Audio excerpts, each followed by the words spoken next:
Hi, everyone, and welcome to the preview show delivered by FedEx. I'm Marty Snider from NBC Sports. He is Chris Rice from NTS Motorsports and also right here at NASCAR.com, one of our analysts. And let's talk about the things we have to analyze after chase race number one. I just wish we had something to talk about, Chris. I really do, too. Hey, is that closed or open fist? I can't tell. I can't tell. Hey, are you surprised at fireworks? Obviously, we're talking about Jimmie Johnson, Kevin Harvick started this early in the chase, race number one. No, I'm not surprised at all because we talked about the pressure that those guys are under because it's just tough to go out. We got 3 races to get to the next round, and you know what? Clean air is everything. Harvick shows that, hey, I need clean air. I'm not surprised at all that Harvick is upset, but Jimmy going to his bus, I'm a little worried about that. Well, the amazing thing for me is here's a guy in Kevin Harvick who's led the championship standings all year long, and you see one bad race and the pressure these guys are under. All right, let's watch the incident. From your take on this, who's at fault here? Well, I definitely believe Kevin Harvick's at fault on this one. You look at Kevin Harvick's car, he's all the way down. 3/4 of his car is below the white line, and you know what? That crowded Jimmy, and then Kevin hits him again, and that gets the left rear tire. We seen the left rear tire smoke, so we knew that it was dragging the fender, and it was going to cause, it was going to go flat at some time. All right, well, let's talk about Kevin Harvick. Does he have to win one of the next 2 races in order to advance to round 2? He definitely has to win. Well, we say that, and then we look at it. Okay, he cannot win and just run as fast as he's ran all year and be able to make it to the next round, but I feel he has to win to take the pressure off his crew because the things that go on, I mean, just tightening all the bolts, making sure the gears stay in, the transmission and all the other stuff. He's had his one mulligan, so he has to go win, I feel. Oh, by the way, Denny Hamlin won the race. I didn't know if you remembered that or not. Yes, an incredible comeback for the 11 team. How improbable was that win for a team that was down 1 lap and 43rd at one point in this race? 1 lap, I mean, they take the wave around, and Dave Rogers goes on to say, hey, we're back in this now. So it's just huge. I mean, Denny Hamlin spinning early on in the race and just the team staying focused and sticking to their plan.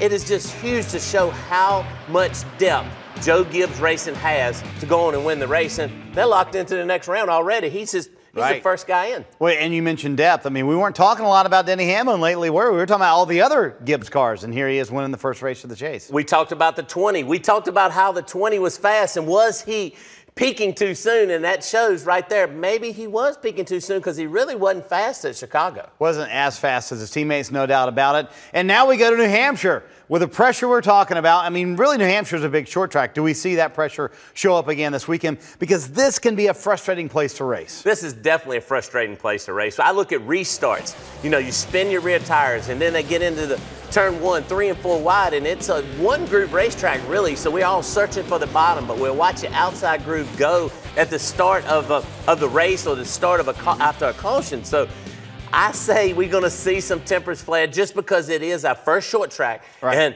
it's the second race in to get into the next round. So I do say we're going to see some tempers flare. It's amazing how these chasers seem to find some issues at New Hampshire. It happens almost every year. Guess who won New Hampshire in July, by the way? Joe Gibbs Racing. Kyle Busch won the race. Do we see them continue their role this weekend at New Hampshire? They haven't lost it. They have 4 cars that they need to get into to go win a championship. It would be awesome for them to show up at Homestead and all 4 of their cars racing for the championship. They haven't lost it. They have speed in all of their cars. We talked about it last week. Hendrick Motorsports not really having the speed when they unload. That's a different story when we talk about Gibbs. They have a lot of speed. Every time they unload, they have fixed their program, and yes, they'll be really good when they unload at New Hampshire this weekend. All right, time for us to make our picks for the weekend. Who are you going to go with this weekend, Chris? Well, I'm going with Kevin Harvick because why not, right? I do believe that he will, and Rodney Childress and all those guys will they're going to pull their belts tight and show everyone how fast they really are. Doesn't matter that it's at New Hampshire.